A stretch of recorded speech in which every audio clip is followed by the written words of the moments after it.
Have you ever thought about what it would take to actually journey into the spirit world and come back?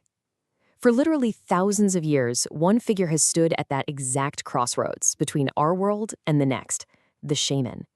So today we're going to use Mircea Eliade's classic work Shamanism as our guide, and we are going to dive deep into their terrifying and totally transformative path. And that's really the core question, isn't it? Because becoming a shaman, well, it's not like learning a trade, it's not a career you choose.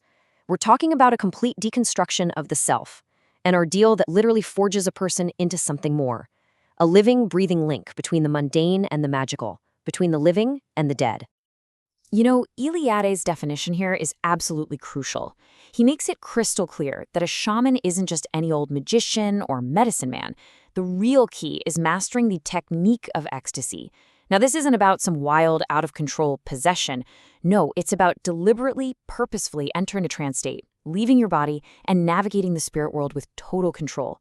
They are, and I love this phrase, technicians of the sacred. So how does this journey even begin? Well, the first rule of shamanism is pretty simple. You don't choose it. It chooses you. The spirits, or the ancestors, or the gods, they make the call. And trust me, it's a call that is impossible to ignore. So this call, it usually shows up in one of two ways. On one side, you've got it running in the family. The shamanic gift is just passed down the bloodline, it's expected, it's known. But the other way, whoa, it's way more dramatic. It's the spontaneous call. And this is basically a spiritual ambush. A future shaman might get struck by lightning and survive, or fall into a mysterious wasting sickness that no doctor can figure out. And this quote just hits the nail on the head. This testimony from a Goldie shaman shows you that the sickness was the calling. Trying to fight it, trying to live a normal life, just leads to more suffering. It's only by accepting the job, by learning to be a shaman, that he gets better. The only cure for the sickness is to become the healer. Just think about that for a second. All right, so you've accepted the call, but that's just the beginning. What comes next is the heart of the whole transformation, an initiation. And this is not some nice ceremony with your friends and family. It's a solitary ordeal of agony that's basically a symbolic death and rebirth. Yeah, this ordeal is absolutely not voluntary. The candidate is pretty much dragged, kicking and screaming, into the spirit world. And the whole point of it is to completely annihilate the person they used to be, what we might call an ego death today. You have to burn away the old identity, all the old fears, so that something totally new can be built from the ashes. And what's wild is that you see the same terrifying pattern in cultures all over the world. It starts with a person falling into a trance so deep they look like they're dead.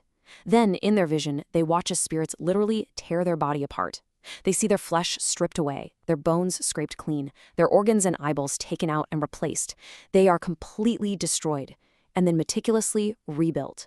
When they finally wake up, they are, in a very real way, not the same person. They've been reborn. And this account just makes that whole abstract horror feel so personal. My body is muddled. Wow. It was no longer alike all over. The experience leaves a permanent mark. It's a psychic and spiritual rearrangement.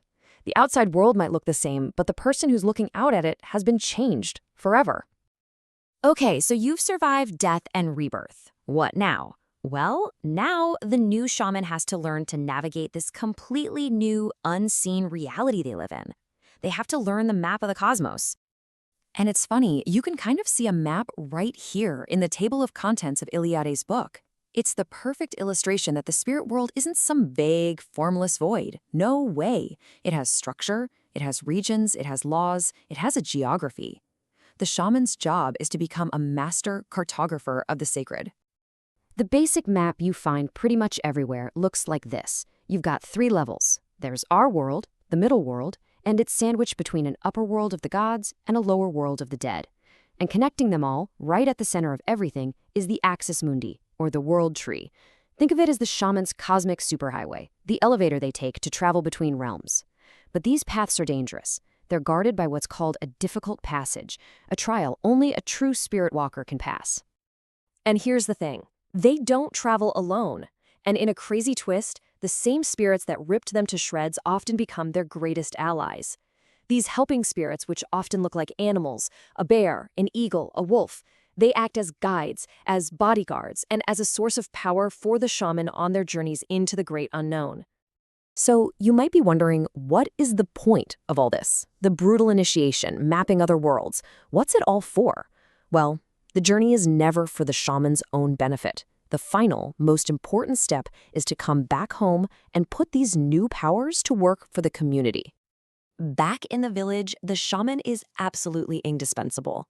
As a healer, they might see that an illness is caused by soul loss, meaning they have to go on a rescue mission to the land of the dead to get it back.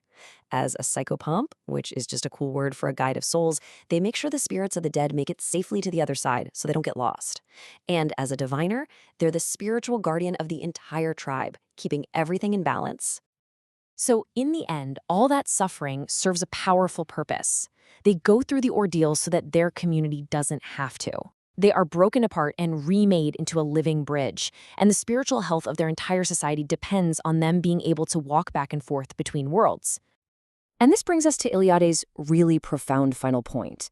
He's basically saying that this shaman archetype, this pattern of traveling to other worlds, isn't just some old historical curiosity. No, it speaks to something fundamental and timeless about being human, a deep, powerful need we all have to connect with a reality beyond the one we see every day. Which really just leaves us with a final question for you. Think about the stories we love today, our modern myths, right? Superheroes, chosen ones, and epic fantasies.